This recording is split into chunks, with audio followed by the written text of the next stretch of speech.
Hello everyone, welcome to my channel. ఈరోజు మన recipe పాలకూర ఉల్లి కారం. ఇది చపాతీలోకి అన్నంలోకి రెండింటిలోకి చాలా బాగుంటుంది. ఆకుకూరలు అంటే ఇష్టం లేని వాళ్ళకైనా ఒక్కసారి ఇలా చేసి పెట్టండి, ఇష్టంగా తింటారు. ఈ పాలకూర ఉల్లి కారం నేను టెర్రస్ గార్డెన్లో పెరిగిన ఫ్రెష్ పాలకూరతో చేశాను. టేస్ట్ చాలా బాగా వచ్చింది. మనకి బాల్కనీ ఆ చిన్న టెర్రస్ కొంచెం ప్లేస్ ఉన్నా కూడా ఇలా ఆకుకూరలైనా మనం ఇంట్లో పెంచుకోవడం చాలా బెటర్. ఎందుకంటే బయట నుంచి కొనుక్కొచ్చిన ఆకుకూరలు అసలు టేస్ట్ ఉండవు. పాలకూర, కొత్తిమీర, పుదీనా, మెంతి, ఇంకా చుక్కకూర ఇలాంటి చాలా ఆకుకూరలు ఈజీగా ఇంట్లోనే మనం పెంచుకోవచ్చు. అండ్ వాటికి మెయింటెనెన్స్ కూడా ఎక్కువగా ఏమీ ఉండదు, సో ఈజీగా పెంచుకోవచ్చు. ఇప్పుడు రెసిపీలోకి వెళ్దాం. పాలకూరని ఇలా వీలైనంత సన్నగా కట్ చేసి పెట్టుకోండి.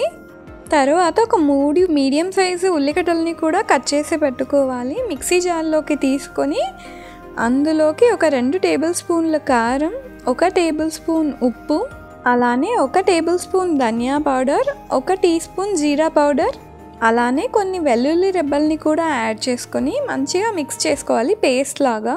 ఈ కర్రీలో వెల్లుల్లి కొంచెం ఎక్కువ ఉంటేనే టేస్ట్ బాగుంటుంది.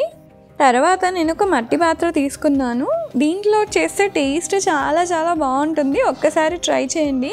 పాత్ర వేడైన తర్వాత ఒక 3 టేబుల్ స్పూన్ల వేరుశనగ నూనెని యాడ్ చేశాను. ఇది కోల్డ్ ప్రెస్డ్ ఆయిల్. దీంతో టేస్ట్ చాలా బాగుంటుంది.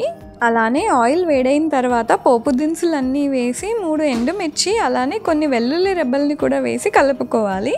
అవి మంచిగా ఫ్రై అయిన తర్వాత మనం ముందుగా చేసి పెట్టుకున్న పేస్ట్ని కూడా ఇందులోకి యాడ్ చేసుకోవాలి. పేస్ట్ పచ్చి వాసన పోయే వరకు ఫ్రై చేసుకోవాలి. ఒక 2 మినిట్స్ లో ఫ్లేమ్లోనే. మట్టి పాత్రలో ఏంటంటే వేడవడానికి కొంచెం టైం పడుతుంది పాత్ర, కానీ ఒకసారి వేడైందంటే చాలాసేపు వేడిగా ఉంటుంది. మనం ఆఫ్ చేసినా కూడా చాలాసేపు అది వేడిగానే ఉంటుంది. పేస్ట్ మంచిగా ఫ్రై అయిన తర్వాత అందులోకి కొంచెం పసుపు, అలానే కరివేపాకు ఆకుల్ని కూడా యాడ్ చేసుకోవాలి. తర్వాత మనం ముందుగా కట్ చేసి పెట్టుకున్న పాలకూరని కూడా యాడ్ చేసుకొని మంచిగా కలుపుకోవాలి.